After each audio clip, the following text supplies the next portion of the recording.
Good morning बच्चों। आइए start करते हैं क्लास को। और लास्ट क्लास में हमने कैपिटल गेन के बेसिक सेक्शन पढ़ा था। बेसिक सेक्शन हमें बता रहा था कि अगर आपके पास कोई कैपिटल एसेट्स होगी और उसे आप ट्रांसफ़र करते हैं तो ट्रांसफ़र पे जो आपको गेन होगा वो गेन इस हेड में टैक्सेबल हो जाएगा। तो हमने ये पता किया कि सर कैपिटल एसेट्स क्या होती है। तो जितने भी टाइप की प्रॉपर्टी सारी आपकी कैपिटल एसेट्स है, चाहे वो मूवेबल हो चाहे इमूवेबल हो, चाहे वो टेंजिबल हो चाहे इनटेंजिबल हो, सारी एसेट्स क्या आपकी कैपिटल एसेट्स ही मानी जाएंगी। ठीक है बच्चों। फिर देखा कैपिटल एसेट्स में क्या क्या शामिल नहीं है। Stock in trade capital assets में शामिल नहीं होता। पर्सनल इफेक्ट्स भी कैपिटल एसेट्स में शामिल नहीं होता। पर पर्सनल इफेक्ट्स कौन से होने चाहिए? मूवेबल होने चाहिए। परंतु कुछ पर्सनल इफेक्ट्स हैं जो कैपिटल एसेट्स में शामिल हो जाएंगे। ज्वेलरी हो गया, आर्कियोलॉजिकल कलेक्शन हो गया, ड्राइंग्स, पेंटिंग, स्कल्पचर्स और any other work of art, ये सब कैपिटल एसेट्स में आ जाएंगे। और इन पर अगर आप ट्रांसफर करते हैं, सेल करते हैं, तो कैपिटल गेन टैक्स लग जाएगा। इसके अलावा रूरल एग्रीकल्चर लैंड को कैपिटल एसेट्स में शामिल नहीं किया गया है। और गोल्ड डिपॉजिट बॉन्ड जो होते हैं वो तीन टाइप के हैं: special gold bond, special bearer bond और गोल्ड डिपॉजिट बॉन्ड। तो इनको हम कैपिटल एसेट्स नहीं मानते। इन चार एसेट्स को आप ट्रांसफर करेंगे तो कैपिटल गेन टैक्स नहीं आएगा। ठीक है सर। फिर हमने देखा कि सर ट्रांसफर किसे किसे कहते हैं। सेल कर दिया, एक्सचेंज कर दिया, रिलिंक्विशमेंट ऑफ एसेट्स कर दिया, एक्सिस्टमेंट ऑफ एनी राइट्स कर दिया, compulsory acquisition of property by government, owner of capital assets may convert into same into stock in trade. अगर आपके पास कोई कैपिटल एसेट्स है उसको आपने स्टॉक इन ट्रेड में कन्वर्ट कर लिया तो maturity of the zero coupon bond, property given to the JDA. अगर कोई प्रॉपर्टी आपने जेडीए को दे दी है, जेडीए जॉइंट डेवलपमेंट एग्रीमेंट, तो देखेंगे क्या होता है ये। और अगर कोई ट्रांजेक्शन आपकी ऐसी है जिसको ट्रांसफर करने से इमूवेबल प्रॉपर्टी आपको मिल जाती है तो वो भी किस में आएगा? आपका कैपिटल एसेट्स में आ जाएगा। और ये जो पॉइंट हमारा एक है जेडीए वाला, इसको हम आगे डिस्कस करेंगे। फिलहाल अभी के लिए मैं इस पे बात नहीं करूंगा। ठीक है।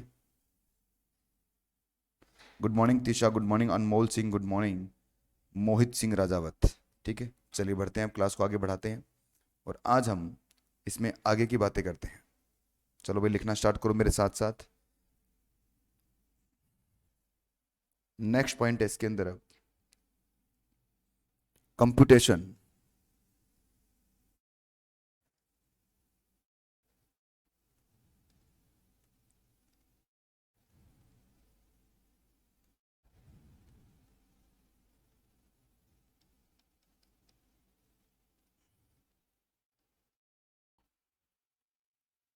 कैपिटल गेन का कंप्यूटेशन कैसे बनता है वो हमें सीखना है। ठीक है बच्चों, तो आइए लिखना स्टार्ट करें इसके अंदर।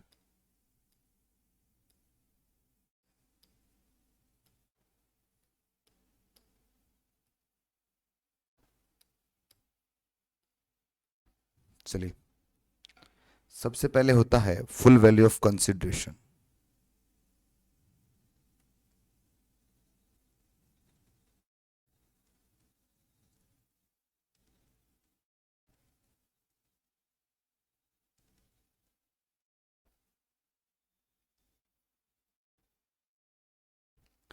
इसमें आप माइनस करते हैं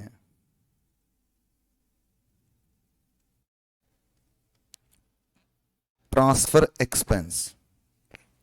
जितने भी आपके एक्सपेंस ट्रांसफर के लिए हैं वो इसमें से आप माइनस कर देंगे तो ये जो आएगा इसे बोलते हैं हम नेट कंसिडरेशन।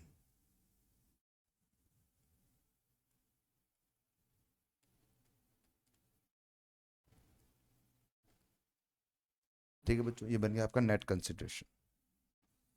फिर इसमें से आप दो चीज माइनस करते हैं। एक है कॉस्ट ऑफ एक्विजिशन,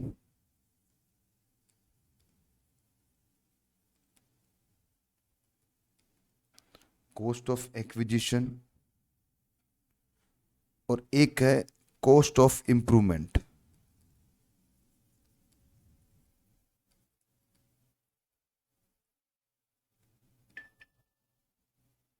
ठीक है, कॉस्ट ऑफ एक्विजिशन और कॉस्ट ऑफ इंप्रूवमेंट माइनस कर देंगे इसमें आप,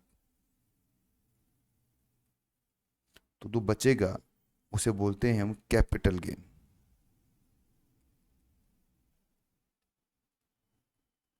ठीक है, और इसमें से माइनस करेंगे exemption. Under section 54 to 54 EC.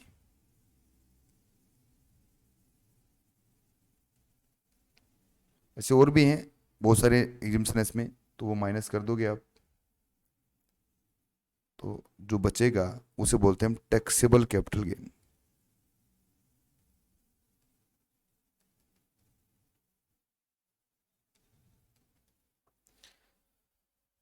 तो पहले फुल वैल्यू ऑफ कंसिडरेशन होता है बेटा। अब आगे से इसको हम प्यार से क्या कहेंगे, आगे से इस फुल वैल्यू ऑफ कंसिडरेशन को हम प्यार से क्या कहेंगे वो मैं लिख रहा हूं। इसको हम प्यार से बोलेंगे FVOC।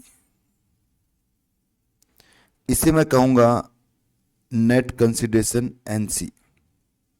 ये आपका है कॉस्ट ऑफ एक्विजिशन COA, और ये है आपका COI। इसे कहेंगे CG कैपिटल गेन।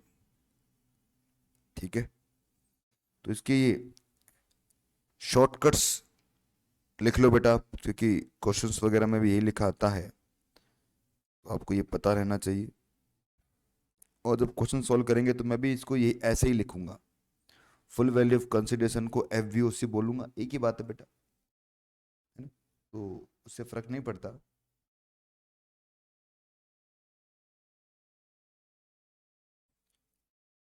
चलिए, तो सबसे पहले क्या होता है, फुल वैल्यू ऑफ कंसिडरेशन, उसमें से माइनस करते हो ट्रांसफर के एक्सपेंस आप, जो बच गया उसे हम क्या कहेंगे, नेट कंसिडरेशन। फिर cost of acquisition, cost of improvement minus अगर आप कर देते हैं तो जो बचता है वो होता है आपका कैपिटल गेन। उसमें से सेक्शन 54 आप माइनस कर दोगे। तो ये फॉर्मेट है हमारा, इसी फॉर्मेट को हमें पढ़ना है पूरे चैप्टर के अंदर। आने वाले जितने भी क्लासेस रहेंगी हम इसी फॉर्मेट के हिसाब से पढ़ने वाले हैं।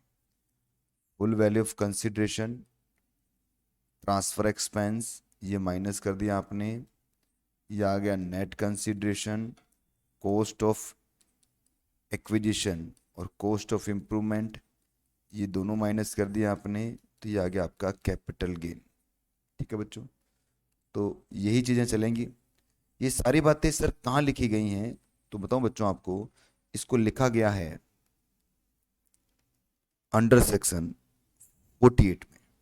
ठीक है, सेक्शन 48 में इसको लिखा गया है। और अब देखो बेटा, सेक्शन 48 में ये जो कैपिटल गेन ऐसे लिखा गया है, तो सेक्शन 48 का बेटा सारा बताना है मुझे। अभी तो फुल वैल्यू ऑफ कंसिडरेशन क्या होता है ये नहीं पता आपको, स्पर्श शर्मा सब कुछ बताऊंगा मैं भी। अभी तो मैंने आपको फॉर्मेट बताया कि इस फॉर्मेट में काम करना है अपन को। ठीक है, कॉस्ट ऑफ एक्विजिशन क्या है, इंडेक्स कॉस्ट ऑफ एक्विजिशन क्या होता है, ये सारी बातें करनी है अभी अपने को। ठीक है, और अब समझिए, इस पूरी कहानी को समझने के लिए आपको एक एग्जाम्पल लिखना पड़ेगा। लिखो example.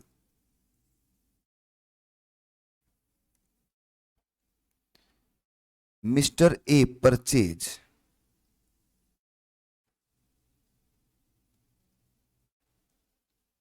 A house property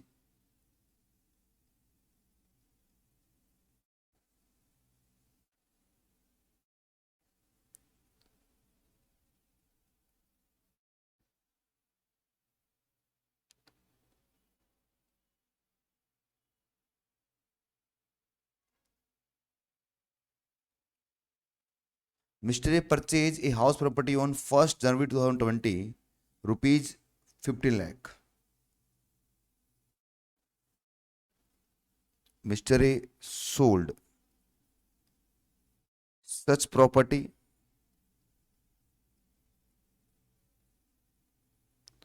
on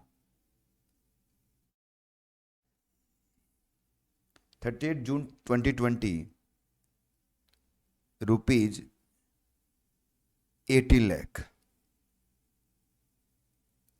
and pay commission ₹1 lakh.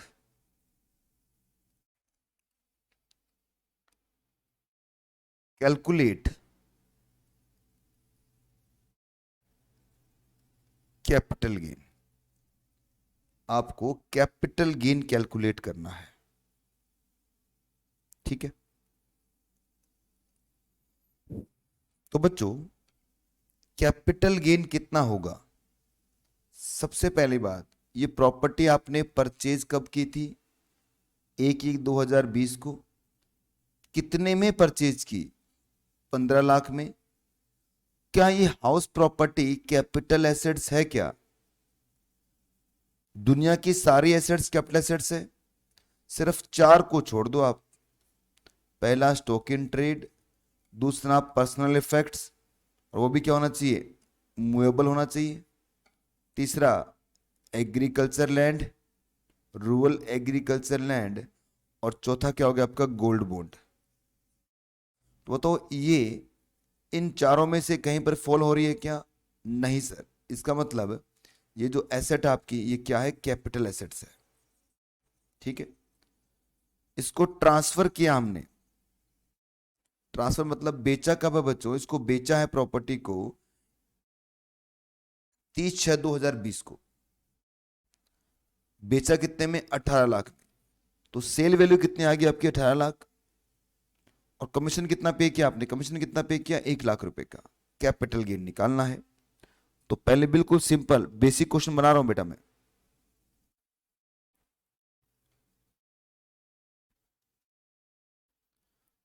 Computation of capital gain.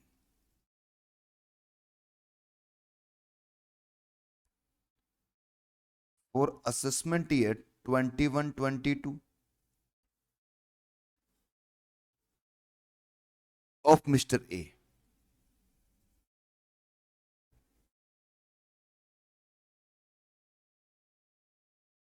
बताओ बच्चों,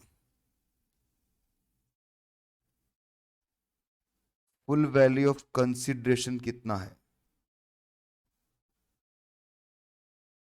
कितने में बेचा आपने प्रॉपर्टी? 18 लाख में बेची है, तो यहां पर आ जाएगा बेटा। इसमें से लेस करेंगे transfer expense. Transfer expense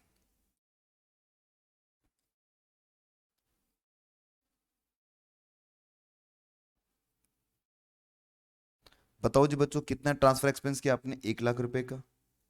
sir ये कहाँ लिखा है? देखो लिखा ना बेटा, ये पे कमीशन। कमीशन आपने पे किया 1 लाख का। तो ये आ गया आपका नेट कंसिडरेशन।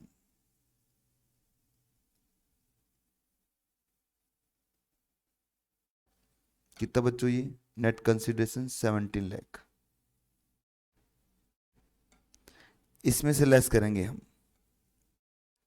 नेट कंसिडरेशन के बाद में इसमें से हम लेस करेंगे कॉस्ट ऑफ एक्विजिशन। बताओ, इस प्रॉपर्टी को मैंने परचेज कितने में किया? भाई मैंने परचेज किया था इस प्रॉपर्टी को कितने में? 1/1/2020 को 15 लाख में। तो यहां पर आएगा 15 लाख। तो ये जो बच गया बच्चों, ये क्या बन गया मेरे लिए? Capital gain. कितना बना? 2 लाख। और इस पर क्या लग जाएगा? टैक्स लग जाएगा। समझ में आ गई बात आपको ये? तो ये फॉर्मेट कैसे काम करता है मैंने इसका एग्जांपल दिया है। एग्जाम में ऐसे नहीं बेटा, बहुत हाई लेवल के क्वेश्चन आएंगे, हम सारे पहुंचेंगे, हर एक क्वेश्चन पे पहुंचेंगे। कितने कितने क्वेश्चन कैसे कैसे आ सकते हैं, सबकी बात करेंगे हम। पर फिलहाल अभी के लिए मैंने आपको ये फॉर्मेट याद करवाया है कि किस तरह से फॉर्मेट काम करता है। इंप्रूवमेंट का मतलब क्या होता है, कॉस्ट ऑफ एक्शन मतलब क्या होता है, इसकी डिटेल में हम सेक्शंस वाइज हम इसको पढ़ेंगे, ठीक है। पर उससे पहले हमें कुछ लिखना तो पड़ेगा ना बेटा। बिना लिखे तो कैसे काम चलेगा? कुछ ना कुछ हमें इसमें लिखना पड़ेगा। कुछ ना कुछ क्या मतलब? मेन चीज इसमें लिखते हैं।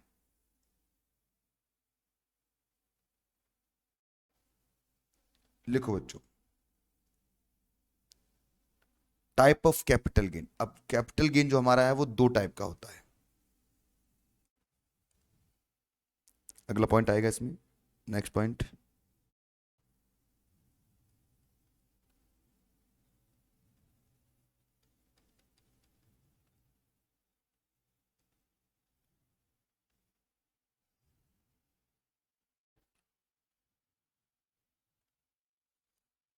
या तो वो होगा लॉन्ग टर्म कैपिटल गेन, या वो होगा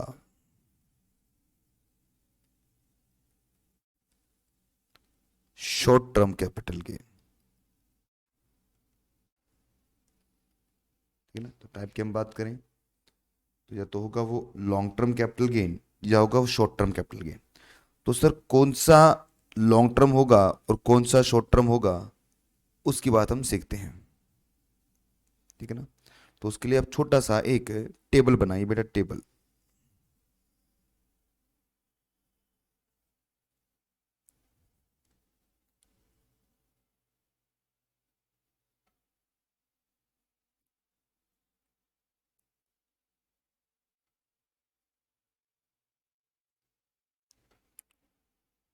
short term capital gain, long term capital gain, और ये है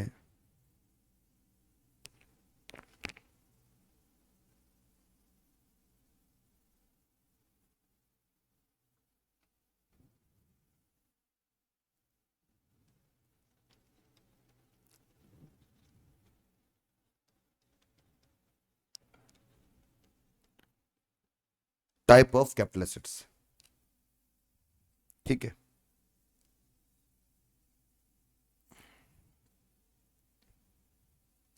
सबसे पहले एसेट्स,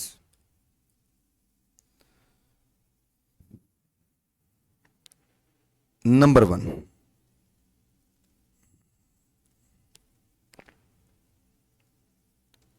सिक्योरिटी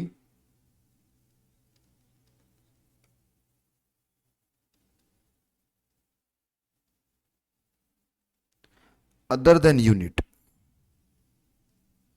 यूनिट को छोड़ते हुए,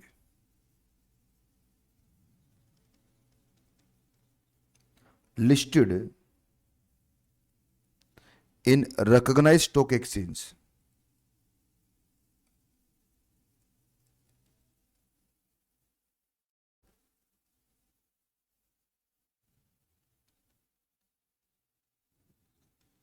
ठीक है, कि कोई भी सिक्योरिटी की बात हो रही है बेटा, शेयर्स की बात चल रही है, सिक्योरिटी मतलब शेयर्स की बात चल रही है, तो ये लॉन्ग टर्म या शॉर्ट टर्म कब होंगे, इसके ऊपर लिखना बेटा।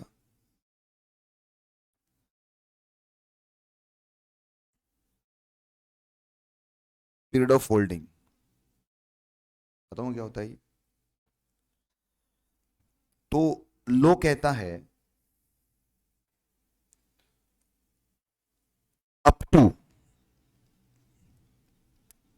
12 मंथ होंगे पीरियड ऑफ होल्डिंग, तो शॉर्ट टर्म है, और मोर देन 12 मंथ होगा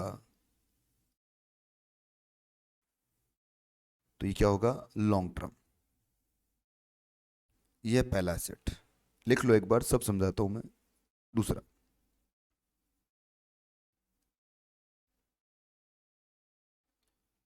unit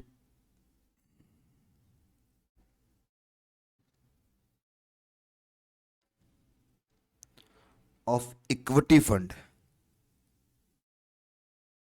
oblique unit of UTI. ठीक है, unit of equity fund oblique unit of UTI. तो इसके लिए बेटा सेम कहानी है यही, up to 12 month,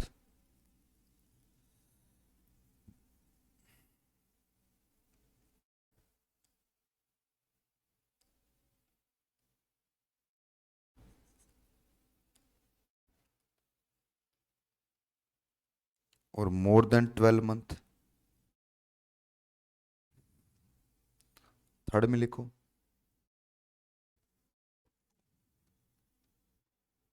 zero coupon bond,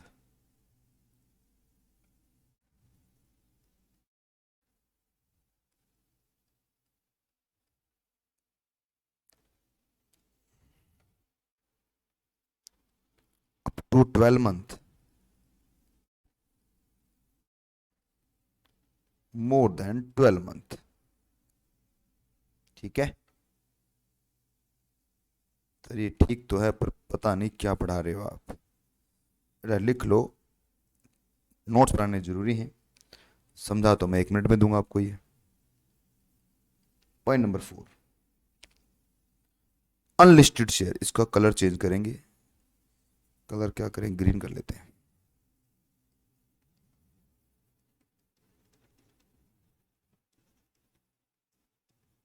unlisted shares, तो इसके लिए हम देखेंगे up to 24 months, more than 24 months.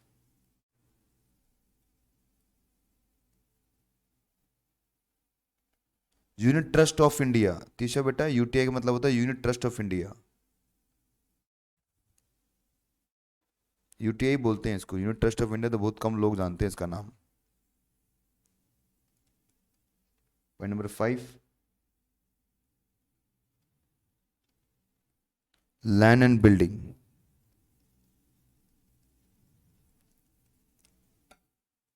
और बोथ, लैंड एंड बिल्डिंग और both up to 24 months, more than 24 months. Last point है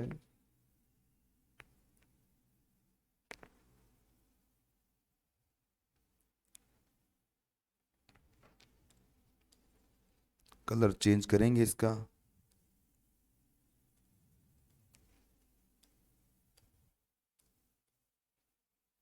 लिखो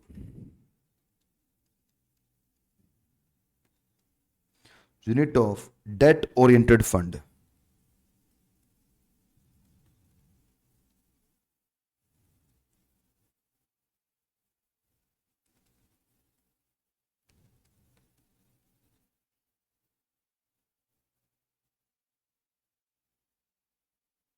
oblique unlisted security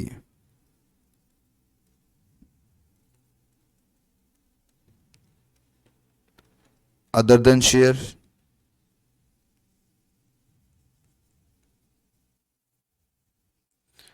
इन केस में up to 36 month, more than 36 month. Point number 7 में है other assets, तो other asset के case में क्या आएगा, same to same, up to 36 month, more than 36 month.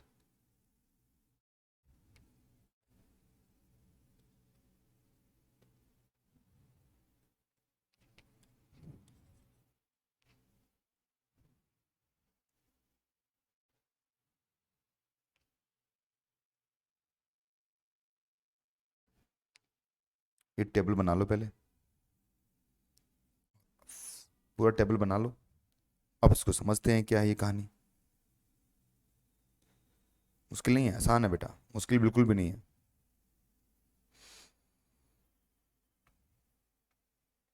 देखो, समझो इसको पहले कि मैंने रिलायंस इंडस्ट्री लिमिटेड का एक शेयर परचेज किया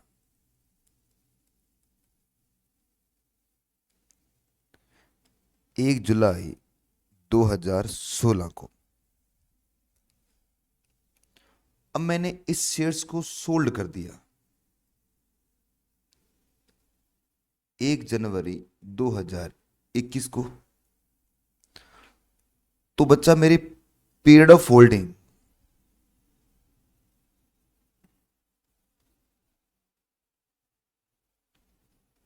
क्या होगी? सर मतलब बेटा मैंने इस शेयर को कितने टाइम तक अपने पास होल्ड करके रखा है, इसे बोलते हैं पीरियड ऑफ होल्डिंग। हाँ सर, मतलब ये शेयर मेरे पास आया कब? 1 जुलाई 2016 को। ये मेरे यहां से गया कब? मैंने बेच दिया मतलब गया 1 जनवरी 2021 को। तो ये जो पीरियड है, जितने समय तक मेरे पास था, इसे बोलते हैं पीरियड ऑफ होल्डिंग। अगर ये जो टाइम है आपका, ये 12 महीने से ऊपर हो जाए, 12 महीने से ऊपर हो जाए, किसके केस में? शेयर्स के केस में। और ऐसे शेयर्स जो क्या हैं, लिस्टेड है, लिस्टेड शेयर के केस में ये पीरियड क्या हो जाए आपका, 12 महीने से ऊपर हो जाए, तो इसे हम कहेंगे लॉन्ग टर्म कैपिटल एसेट। ठीक है, और इससे क्या निकलेगा? Long term capital gain. क्या चेक करो, क्या ये शेयर मैंने 12 महीने से ऊपर रखा है अपने पास? क्या 2016 में परचेज किया, 2021 में बेच रहा हूं, इसका मतलब 12 महीने से ऊपर हो गया। तो अब ये शेयर क्या है आपका? लॉन्ग टर्म कैपिटल एसेट है। और अगर आप इसको बेचते हैं तो आपको लॉन्ग टर्म कैपिटल गेन आएगा।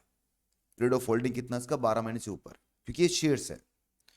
अगर इसी क्वेश्चन को मैं चेंज करके बोलूं कि सर मान लो इसी शेयर्स को आपने परचेज किया होता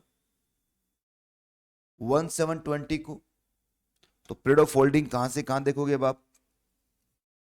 अब आप कहेंगे कि सर 1720, क्या अब ये 12 महीने से ऊपर आ रहा है क्या? आंसर इज नो, अभी 12 महीने नहीं आ रहा।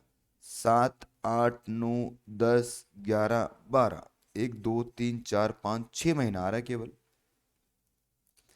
तो इसका मतलब ये 12 महीने या उससे कम के लिए है।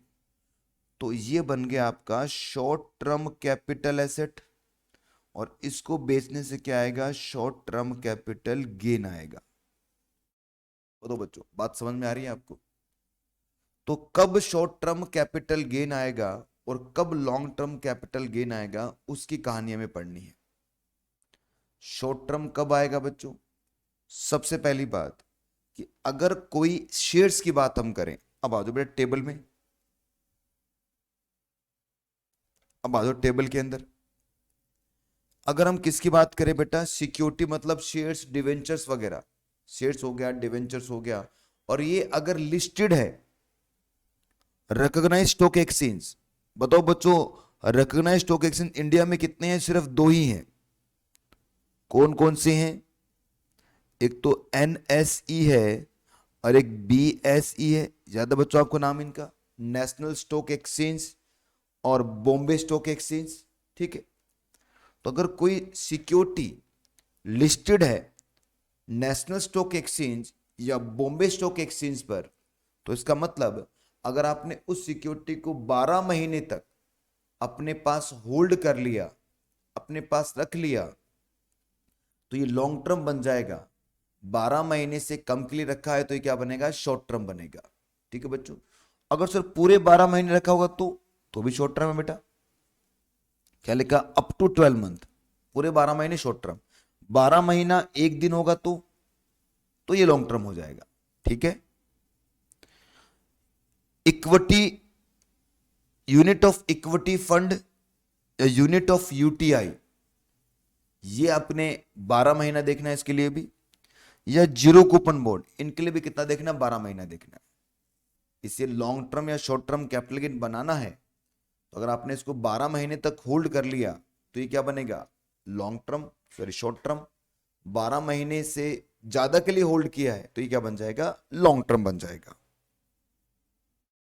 Point number 4, unlisted share. अगर कोई शेयर आपका एनएससी या बीएससी पर लिस्टेड नहीं है, कोई शेयर आपका एनएससी बीएससी पर क्या नहीं है? लिस्टेड नहीं है, तो उसे हम बोलते हैं अनलिस्टेड शेयर।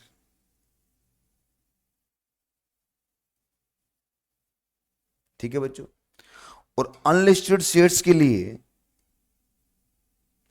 ये जो मंथ है वो 12 से बढ़ाकर डबल कर देंगे, कितना कर देंगे, 24 मंथ कर देंगे। अनलिस्टेड शेयर के लिए कितना हो गया अब, 24 मंथ। ठीक है बच्चों।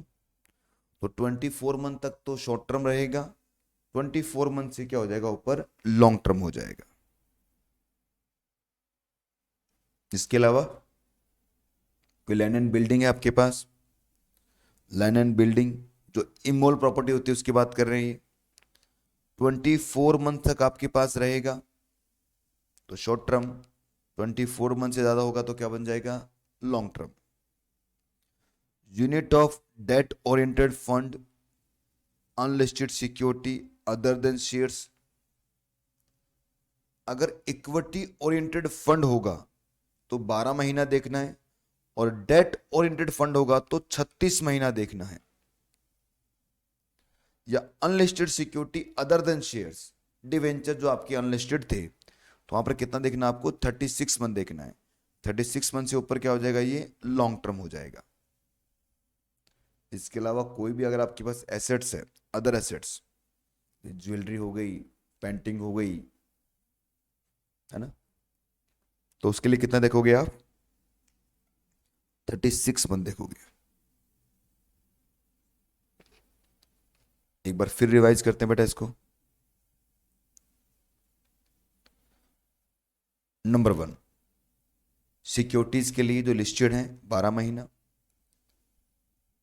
इक्विटी ओरिएंटेड म्यूचुअल फंड या यूनिट ऑफ यूटीआई 12 महीना, जीरो कूपन बॉन्ड 12 महीना, अनलिस्टेड शेयर 24 महीना, land and building 24 months, unit of debt oriented fund या unlisted security other than shares कितना, 36 मंथ, और अदर एसेट्स के लिए कितना होगा, 36 मंथ। अब मैंने ऊपर जो क्वेश्चन आपको लिखवाया था ये वाला, इसमें मैंने हाउस प्रॉपर्टी लिखा। मुझे बताओ बेटा, इस क्वेश्चन में जो अभी हमने देखा,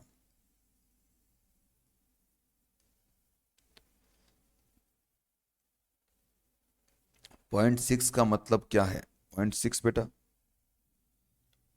आपने म्यूचुअल फंड्स के नाम सुने बेटा, म्यूचुअल फंड, अभी आगे बढ़ाऊंगा वैसे आपको मैं। म्यूचुअल फंड दो टाइप के होते हैं, एक होता है इक्विटी ओरिएंटेड, एक होता है डेट ओरिएंटेड। अगर म्यूचुअल फंड आपका इक्विटी ओरिएंटेड है तो 12 महीना देखना है, और डेट ओरिएंटेड है तो 36 महीना देखना है। ठीक है, ये लिखा है बेटा, डेट ओरिएंटेड फंड मतलब डेट ओरिएंटेड म्यूचुअल फंड की बात कर रहा है ये।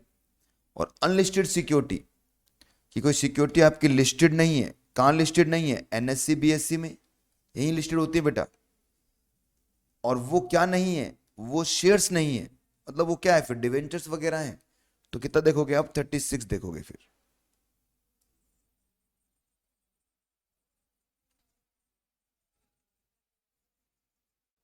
बताओ बच्चों, बात समझ में आई आपकी। Yes sir. चलिए बढ़ते हैं आगे फिर। अब मैंने ऊपर आपको एक क्वेश्चन लिखवाया था, एक क्वेश्चन मैंने आपको ऊपर लिखवाया था, उस क्वेश्चन का पीरियड ऑफ होल्डिंग निकालते हैं बच्चों। अभी जो लिखवाया था मैंने, तो बताओ इसी क्वेश्चन का पीरियड ऑफ होल्डिंग कितना होगा।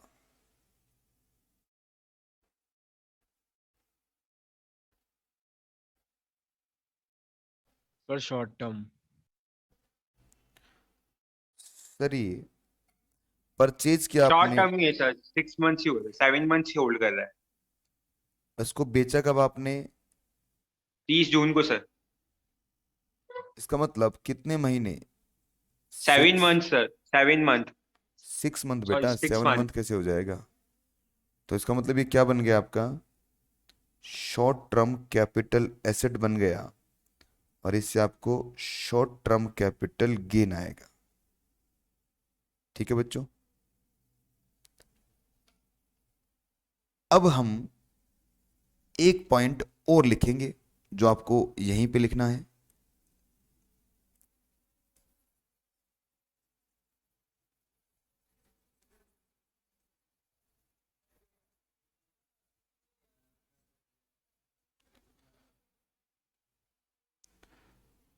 अब जो आपकी टाइप ऑफ कैपिटल एसेट्स है, लिखो।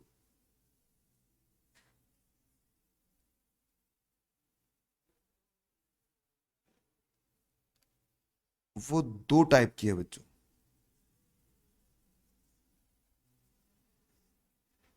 एक होती है शॉर्ट टर्म कैपिटल एसेट, एक होती है लॉन्ग टर्म कैपिटल एसेट।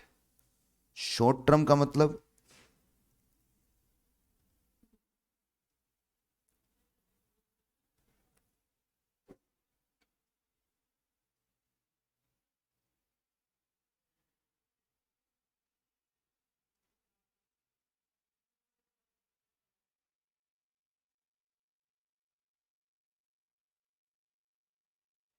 ठीक है, इसको ट्रांसफर करने से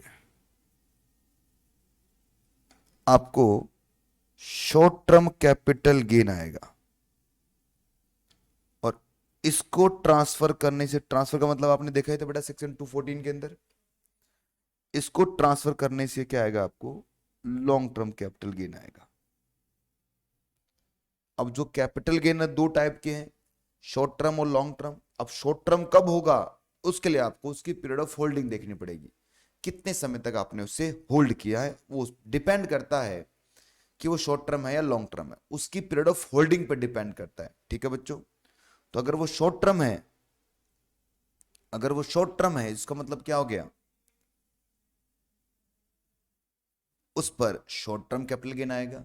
अगर वो लॉन्ग टर्म है पीरियड उसका, तो उस पर क्या आ रहा है, लॉन्ग टर्म कैपिटल गेन आ रहा है। ठीक है बच्चों, अब इसके आगे की कहानी लिखना स्टार्ट करो। ये ऊपर हमने देखा था सेक्शन 48, याद रखना बेटा, सेक्शन 48 हमने देखा। अब सेक्शन 48 में ये जो कैपिटल गेन निकल के आ रहा है बच्चों, नॉलेज के लिए बता रहा हूं मैं आपको, ये निकलता है शॉर्ट टर्म कैपिटल गेन। ये आपका शॉर्ट टर्म कैपिटल गेन निकलता है। ठीक है, परंतु इस सेक्शन 48 के कुछ प्रोविजो है। आइए पढ़ते हैं फर्स्ट प्रोविजो, लिखना स्टार्ट करेंगे मेरे साथ साथ।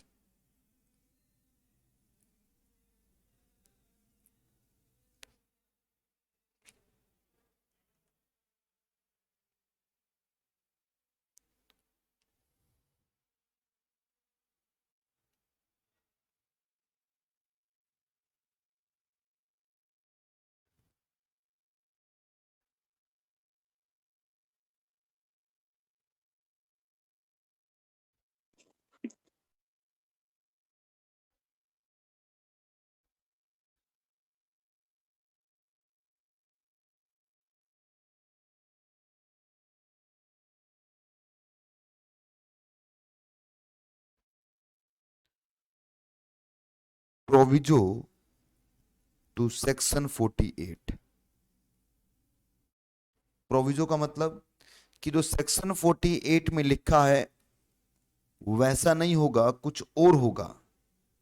नॉर्मली क्या होता है बेटा, वैसा ही होता है जो सेक्शन 48 में लिखा हुआ है, पर इसके टोटल 7 प्रोविजो हैं। हम पहले इस प्रोविजो को पढ़ेंगे। ठीक है बच्चों, 7 प्रोविजो सेक्शन 48 के। आइए देखते हैं। सबसे पहले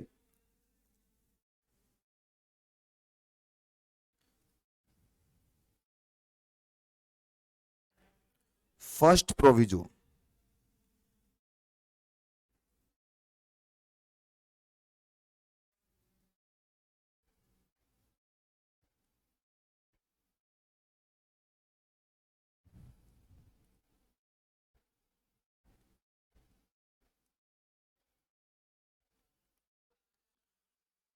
फर्स्ट प्रोविजो टू सेक्शन 48, सबसे पहला प्रोविजो पढ़ने जा रहे हैं हम।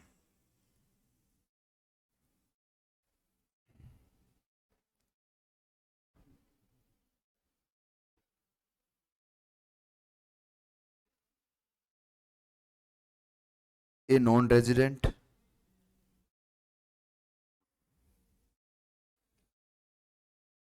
Plus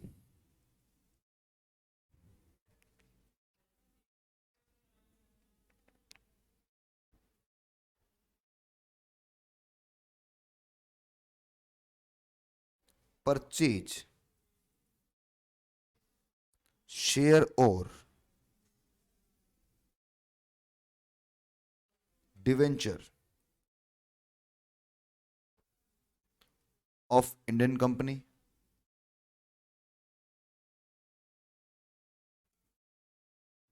plus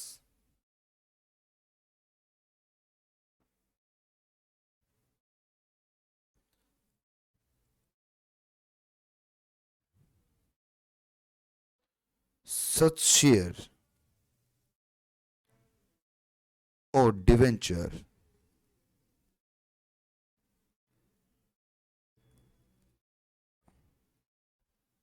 acquire in foreign currency, acquire in foreign currency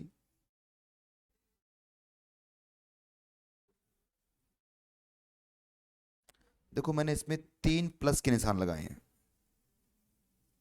1 2 और ये तीसरा। तो ये 3 पॉइंट है बच्चों, ये तीनों पॉइंट आपस में जुड़े हुए हैं। अगर ये तीनों काम हो जाएं, क्या क्या हो जाएं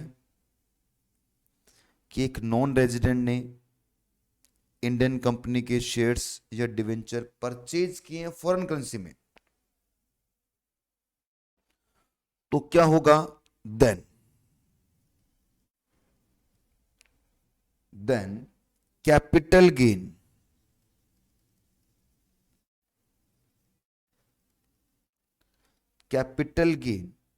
shall be calculated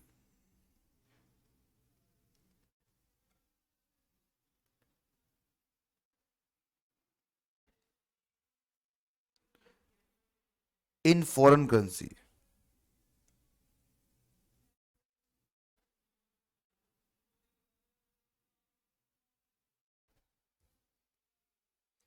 and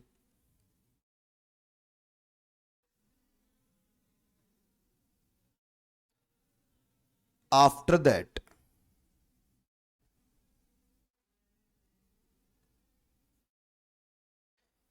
it shall be reconverted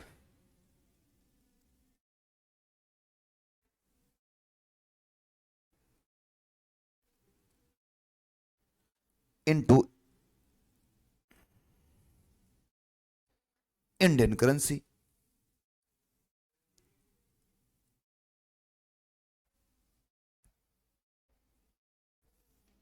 लिखो बेटा, बहुत ही सिंपल सा एक रूल है।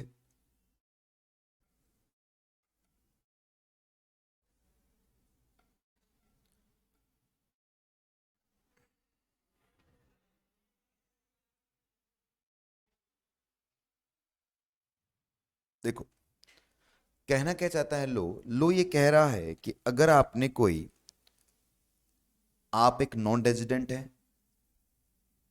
और आपने परचेज किए हैं इंडियन कंपनी के शेयर या डिवेंचर, ठीक है, आप एक नॉन रेजिडेंट है और आपने परचेज किया इंडियन कंपनी के शेयर या डिवेंचर फॉरेन करेंसी के अंदर, तो फर्स्ट प्रोविजन ये बोलता है आपका जो कैपिटल गेन होगा वो फॉरेन करेंसी में ही निकलेगा, बाद में उसे रिकन्वर्ट किस में कर लेंगे हम, इंडियन करेंसी में। देखो जैसे आप यूएस के सिटीजन है, मतलब आप नॉन रेजिडेंट है, तो आपको समझ में नहीं आता बेटा, आपको इंडियन रुपीज समझ में नहीं आते, जैसे हमें डॉलर समझ में नहीं आता, हमें कैलकुलेट करना पड़ता है, गूगल पे देखना पड़ता है कितना डॉलर क्या चल रहा है, वैसे यूएस वालों को इंडियन रुपीज समझ में नहीं आता भाई, उनकी अपनी करेंसी है तो उनको अपना समझ में आता है। अगर उन्होंने भारत देश के किसी भी शेयर्स में इन्वेस्ट कर दिया तो उनको अपना डॉलर ही समझ में आएगा ना। तो फर्स्ट प्रोविजन क्या बोलता है कि भाई साहब अगर आप नॉन रेजिडेंट हो और आपने फॉरेन करेंसी में इंडियन कंपनी के शेयर्स परचेज कर लिए हैं तो घबराओ मत, आप फॉरेन करेंसी में ही क्या करना, अपना कैपिटल गेन कैलकुलेट कर लेना, जैसे परचेज किया था वैसे कैलकुलेट करना।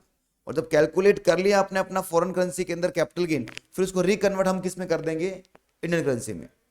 भाई ये नहीं है कि स्टार्टिंग से आपको सब कुछ इंडियन रुपीज में करना पड़ेगा, सिंपल सी बात है। इस तरह हम क्या करेंगे, आपका जो कैपिटल गेन होगा, जो भी कैपिटल गेन होगा उसको हम किस में कन्वर्ट करेंगे, कैलकुलेट ही करेंगे किसके अंदर, फॉरेन करेंसी में। बाद में उसे रिकन्वर्ट किस में कर देंगे हम आपको, इंडियन करेंसी के अंदर।